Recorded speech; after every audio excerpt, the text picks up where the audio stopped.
Hello friends and all who might stumble upon these videos.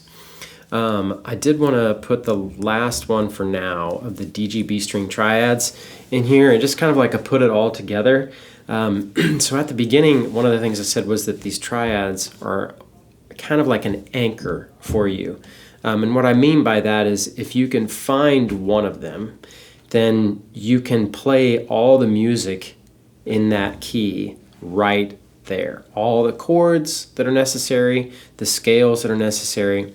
And so, and also you can do some bass line work with that. So the bass line, the triads with their bass lines was another video. You can find that down in the description. And also the quick and dirty scale patterns, the 5 of them that there are also down in there in the description. You can find those. I'm not going to go over those scale patterns here. But so here's how I would make this work for you, or a beginning way to start to practice this idea is in any key, I find it like a quick go-to to say, okay, can I find if I'm in the key of A, I'm going to do A now because all those 3 triads are within 12 frets, so I don't have to do a lot up here.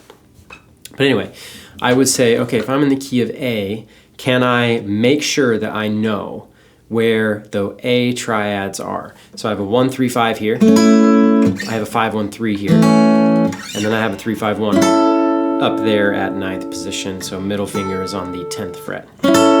Okay, so if I can know where those are and have those memorized, then that is like those are my anchor points. And if I can just kind of get to where the scales help me to move in between those 2 spots, then I feel like I can kind of play the whole neck in the key of A. Or at least I can begin to get familiar with that. So I'm going to start with just the 1 through 5. So first of all, you have other triads that are there, right there within this position. So you have 1, 3, 5, A, you have 3, 5, 1, G, or sorry, E, you have 5, 1, 3, D, you have, you've got the F sharp minor, you have to jump out of position a little bit for the B minor, either here or here. But you've also got where your E major would be if you just put your pinky down above your ring finger. You have the 5, 1, 3 minor of C sharp minor. So you've got 1 major, 2 minor, you've got 3 minor, you've got 4 major, 5 major. We usually don't use the diminished. Let me go back to the 1. So you can play all the music, all the chords in a particular key, the common ones, right there in that 1 position. Also, you have some bass line stuff available. In this key, I have the 1, 3, 5 with its 1 right here, the root there. You also have the 3, 5, 1 of the E chord, and its 3rd right here. That's very common. So like you can walk down to the minor, okay? So that's just something to keep in mind. You don't really have the other bass lines here except for perhaps if you went up to your B minor here, you could do that one. But anyway, so those are just some stuff to keep in mind there. But I also have a scale that goes along with that. In this pattern, we have a root that's right there. If we do the scale where the root was in the low E string with my middle finger, it's the same position.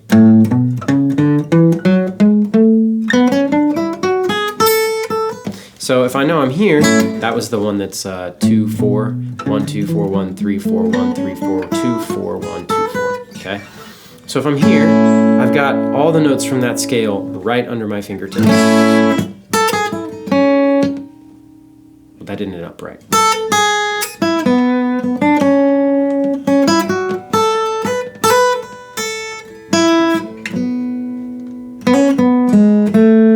You know?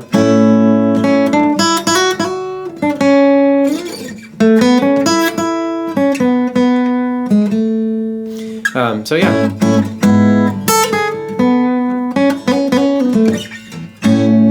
So there you go.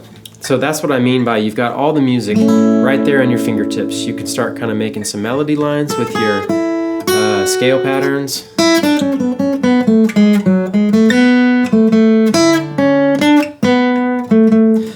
You got your triads all here. You've got a little bass line work you can do if you wanted to.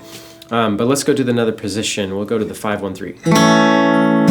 Okay, so I've got that 5-1-3, bass line and open string, but usually that's not there. You do have the F sharp minor, the 6 of the minor with its root there, so that's helpful to know. Sorry, I thought someone was coming to the office. You've got this 1-3-5 of the E right there, and its root, which you'd normally be playing with your thumb. But anyway, right there, you've also got the 3-1-5 D major, and its third. That's common to do. Your E, you could also go up here with its third. You've got the B minor, super common right there, and you've got the C sharp minor. Cool. So all those major chords are right there under your fingertips, but you've also got this scale. The scale that in second position for A was low E string, 1-3-4, 1-3-4, 1-2, or 1-3, 1-3. 1, back 1 position, 1-2-4, forward 1 position, 1-2-4, 1-3-4. So 1-3-4, 1-3-4, 1-3, back a position, 1-2-4, forward a position, 1-2-4, 1-3-4. Okay, but all those are available right here under your fingertips. So I could be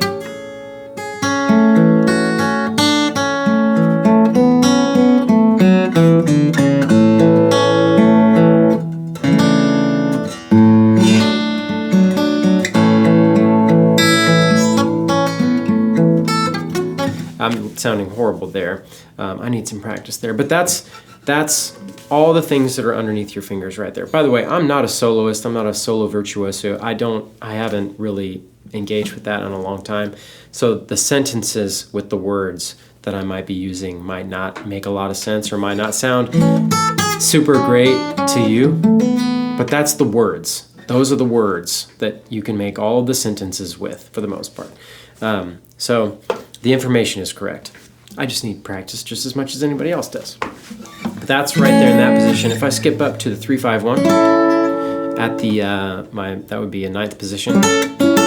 For the bass lines, I have the A over its 3rd right there. If I went up to the D triad, I have the root there.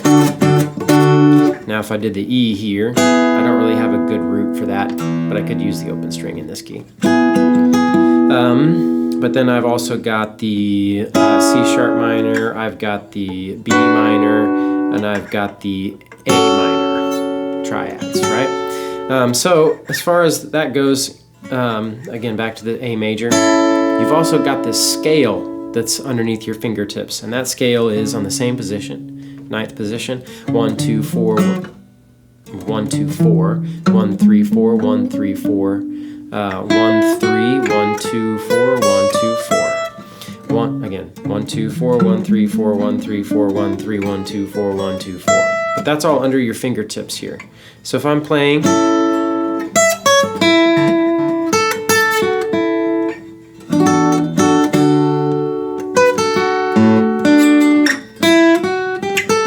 I guess I was out of key there for a second.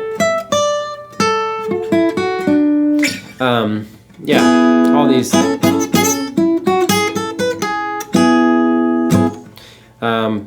Yeah, so there's all these different things you can do there. And then again, paying attention to some of the bass lines, I can go from A over its 1 to A over its 3rd to the D. That's a nice little bass line change. I can't go up for the cutaway, but I can go down. F sharp minor, and then the E over its 3rd. So if I can memorize those, I know how to get from a bass line, using a bass line, I know how to get from here to this position, or from this position to the other position, and I can move back and forth. And I know I've got a scale. Sorry, that note was not in there. neither was that. This is getting terrible. Sorry, but I've got these scales that are under my fingers in each of those positions. So that's why I mean they're like an anchor point. If I can, okay, that's my A major. That's the 1 of the key. Then I've got all these different notes, all these different triads and things, and certain bass lines I can play in that one spot. And really, that's 3 of the scale patterns. One that's right there, the one that's right there, and the one that's right there. And the other 2 are just meant to connect. There's actually no scale pattern between these. But there is between this one and this one. And there's another between this one and this, which is the same as down there. So you can memorize all your scales, you're like just connecting between the 2, right? So if I wanted to get from here back down to there, when I'm playing my scales, that's the one in the middle.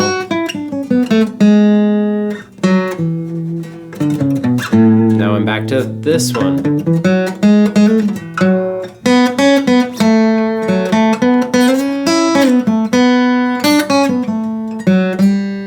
Nope.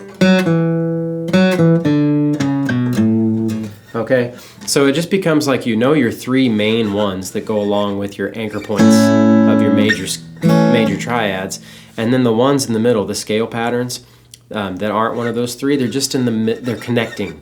Okay, so it all kind of starts to become okay, I know A major, I know these chords down here, but then I know them all the way up and down the neck. And if I need to, I can start working all the way up, and I know all of the notes that are under my fingers in the key of A. So that's why I think these are good, because they're great anchor points, especially with the electric guitar. You put a little overdrive, a little bit of delay and reverb, and you've got a big amount of sound that you can get with these right here, or even like your triads and the higher strings that we didn't do yet. Lots of stuff available to you under your fingertips in those places. So happy practicing.